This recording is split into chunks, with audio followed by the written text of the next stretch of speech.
Thank you, Senator Hawley. Mr. Bhatia, you talked about that Google values being a trusted brand. I will tell you, I think that trust has been severely eroded. Google, as I understand it, was founded on a motto of "Don't be evil." There are more than a few Americans who have skepticism that Google is living up to that promise. You answered Senator Hawley that, well, gosh, The Economist and others have done studies. Did The Economist have access to Google's internal records? No, Senator, I believe it was done externally. They ran a series of tests based on results that they were plugging into our search engines. So one of the very frustrating things about this topic is there are very limited data. Much of this topic gets argued by anecdote, which is a less than satisfying way to consider any topic or to consider any analysis, and it yields things such as Democratic senators saying there is no censorship. The problem is Google has all the data, as does Facebook, as does Twitter. Let's see if we can get a little bit of that data. In the year 2018, how many ads by Republican office holders did Google block? How many political ads? How many ads by a Republican office holder did Google block? I don't have the number off the top of my head. I would say the vast majority of ads that get submitted get run. Will you commit to answering that question? We'd be happy to come back to you. And I want the same answer. How many ads by Democrats did Google block? How many videos by Republican office holders did YouTube block? How many videos by Democratic office holders did YouTube block? Those are objective data. On the latter question, we looked into that. There were no videos blocked by Republicans or Democrat members of the Congress. Okay, so my understanding actually is one of the members of this committee, Senator Marsha Blackburn, had one of her ads blocked because you deemed it shocking content. Is that...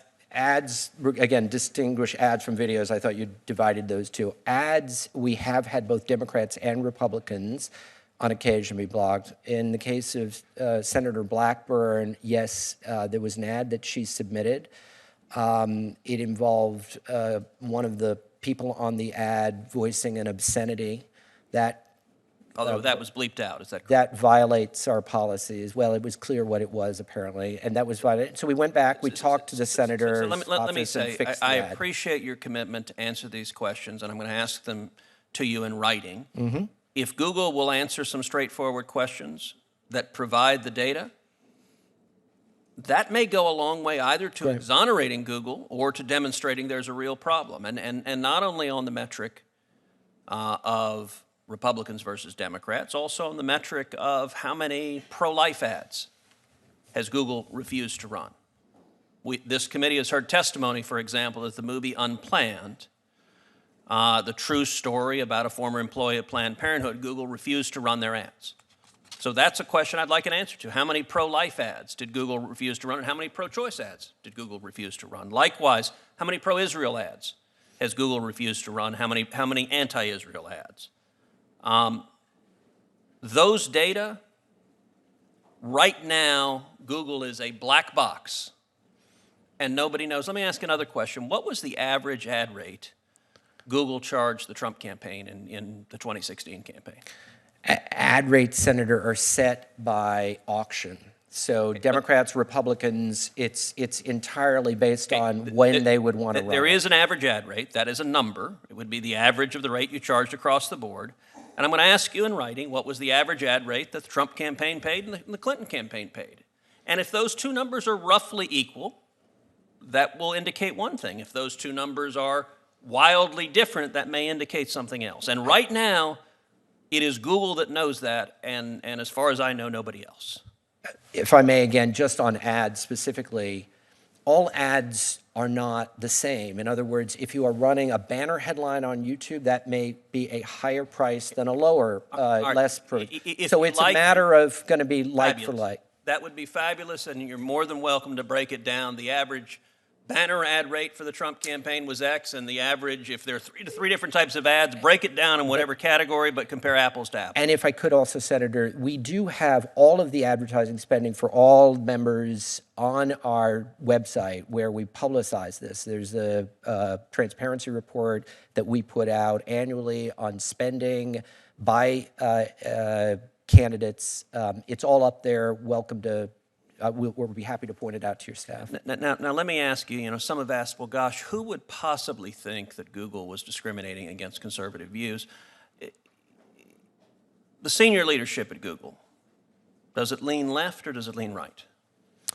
Senator, senior leadership, that the whole team consists of people from a variety of different perspectives from outside of the United States, from Americans. Mr. Bhatia, you're doing something rather remarkable, which is you're managing to be less candid than Mark Zuckerberg.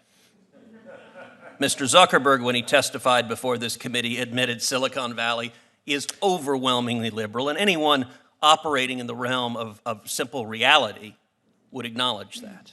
Would you agree with that? Senator, I go back to 100,000 people, 70, 80 different countries, leadership teams pulled from all over the world. I don't think it's a matter of easy caricature. The days when we were just a Silicon Valley company. Let's focus on some simple data. It's where data is helpful. I did an FEC analysis in 2016 of senior executives at Google, people who had the title of some form of executive, vice president, or director. Found at least 88 unique senior officials at Google who made contributions to the Hillary Clinton campaign. 88. Do you know how many senior executives at Google made contributions to the Trump campaign? Senator, it's not my business to look into that. Care to field a guess? 0. Goose egg. Not a single one. This ain't close that you can't say, gosh, I don't know anything about the politics here. That is disconnected from reality. Let's look at another example. Senator Blackburn asked about the advisory council that you put together on artificial intelligence. One of the people on that advisory council was Kay Coles James, who was the head of the Heritage Foundation. Yes, sir. You worked at the Heritage Foundation, I did. I believe you said. Do you consider the Heritage Foundation some fringe organization? No, Senator, I consider it a conservative organization. So 2,500 Google employees signed a petition to have Ms. James removed from the council. And they said, quote, by appointing James to the ATEAC, Google elevates and endorses her views, implying that hers is a valid perspective worthy of inclusion in its decision-making. This is unacceptable. So you have 2,500 employees at Google saying that Ms. James, who, by the way, is an African-American woman, was one of the first women to desegregate the Richmond public schools. 2,500 Google employees saying that her view is not valid or worthy of inclusion.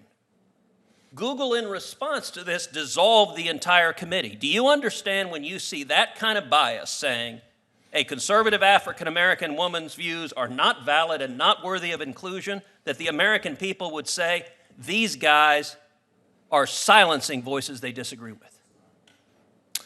Senator, the 2,300 amounts to something around 2% of the Google employees. But Google acted on their recommendation. No, Senator. You dissolved the committee. We did not, Senator. What happened in that situation was it was a committee that consisted of a number of members. As time progressed, a number of members of the committee, other than Ms. James, decided to fall off the committee, to withdraw from the committee. So is it your testimony, Mr. Bhatia, because I'm finding this difficult to credit, is it your testimony that Google did not dissolve the committee because your employees were mad that anyone right of center was included? We dissolved the committee, Senator. I think we were clear at the end of the day that it was not going to be viable to continue the council, given what we were seeing happening with other members of the committee. In a March 18 email to at least 17 other Google employees, Google employee Liam Hopkins stated that, quote, PragerU, Jordan Peterson, Ben Shapiro et al. Are all Nazis, this is a quote, are using dog whistles. He further suggested that Google isolate this, quote, far-right content. Is it your judgment that Mr. Prager, Mr. Peterson, and Mr. Shapiro are Nazis? No, Senator. At least two of the three, Mr. Prager and Mr. Shapiro, are Orthodox Jews. Are you familiar with any Orthodox Jews who are Nazis? No, Senator. Is that not a horrifically offensive, nutty statement? Senator, we have 100,000 people in the company, and there are 5, 7 times the number of people working in Congress. We have people who will say things on So there were chat there were rooms at and least other 17 things Google that employees on that email. Did even one of them object to this characterization? I don't know whether they did or not, Senator. We have a lot of these chat rooms that go on. People say things in chat rooms that certainly don't reflect the views of the company. It's not unlike many other workplaces around the world where people may say things that don't reflect the views of the leadership team and management. Where it is what it is. Do you understand why people would be skeptical of Google's judgment and the radical politics of Google's employees when you believe Orthodox Jews like Mr. Prager and Mr. Shapiro are secretly Nazis? Again, Senator, this is a statement that was made by an individual employee on some chat room board. Google executive Jen Janai was videoed saying that Google is, quote, training its algorithms with an eye to prevent something like 2016 from happening again. Is that what Google is working to do? And here's the quote. We're also training our algorithms like if 2016 happened again, would the outcome be different? So, Senator, this was taken, I believe, from the Project Veritas videos where Ms. Janai was, who is a Google employee without responsibility for our search algorithms, was secretly videotaped without her consent. Her reference that you're quoting here and that the video subsequently made was to activities that we have undertaken to make sure that election interference that was seen, foreign state interference in the elections that was seen in 2016 does not happen again. That's what the reference is to.